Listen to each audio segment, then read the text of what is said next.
Assalamualaikum warahmatullahi wabarakatuh. Pada kesempatan kali ini, saya akan membahas tentang keselamatan dan kesehatan kerja di laboratorium atau yang sering kita singkat K3 Lab. Nah, topik kali ini penting karena apa? Karena untuk memastikan keselamatan setiap orang yang bekerja atau belajar di dalam laboratorium sehingga risiko kecelakaan bisa diminimalkan. Selanjutnya, pertama, apa itu sih K3? Jadi K3 merupakan singkatan dari keselamatan dan kesehatan kerja.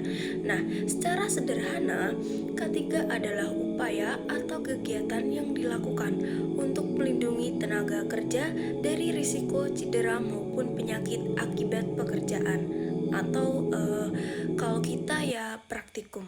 Nah, tujuan utamanya itu untuk mencegah kecelakaan kerja, kemudian mengurangi risiko paparan bahan berbahaya, serta menciptakan lingkungan kerja yang aman dan tentu nyaman.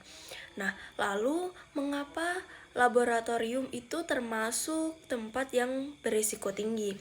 Nah, karena di laboratorium terdapat berbagai potensi bahaya. Nah, yang pertama, adanya paparan bahan kimia.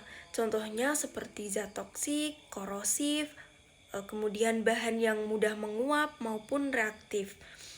Nah, yang kedua, ada energi fisik yang tinggi seperti panas, tekanan, radiasi, dan juga peralatan yang terus berputar karena pemakaian alat tidak hanya satu orang saja atau digunakan individu, itu tidak, karena di laboratorium itu banyak yang menggunakan dan bergantian.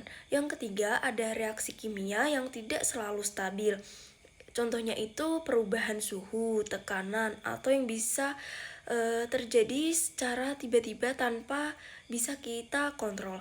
Kemudian yang keempat, ada faktor manusia atau human error. Nah, seperti kurangnya pengetahuan, kelalaian, atau tidak mematuhi prosedur itu menjadi faktornya. Kemudian dan yang terakhir itu, meskipun di laboratorium adalah ruang yang terkontrol, namun di dalamnya itu banyak sekali variabel yang bekerja secara bersamaan sehingga tetap kompleks dan ada resiko-resikonya. Nah, selanjutnya jenis-jenis bahan di laboratorium yang dapat dibagi menjadi beberapa kategori yang seperti yang sudah saya sebutkan tadi. Seperti bahan kimia itu ada zat toksik, korosif, bahan yang mudah terbakar, dan uap berbahaya. Kemudian yang bahaya fisik itu misalnya ada panas tinggi, listrik, radiasi, kebisingan, maupun tekanan. Kemudian bahaya biologinya itu seperti mikroorganisme, patogen, dan sampel biologis yang dapat menyebabkan kontaminasi. Kemudian bahaya mekanik itu seperti alat tajam seperti gunting, jarum, mungkin cutter ya.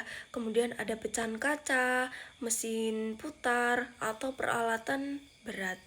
Nah, untuk mengendalikan risiko tersebut, digunakan hierarki pengendalian risiko.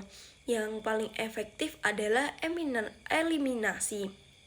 Eliminasi itu menghilangkan sumber bahaya sepenuhnya. Kemudian substitusi, yaitu mengganti bahan atau metode dengan alternatif yang lebih aman. Kemudian rekayasa teknik seperti mendesain alat atau mesin, sistem kerja agar lebih aman dan nyaman ya. Kemudian ada pengendalian administratif berupa aturan kerja, prosedur, dan juga pelatihan keselamatan.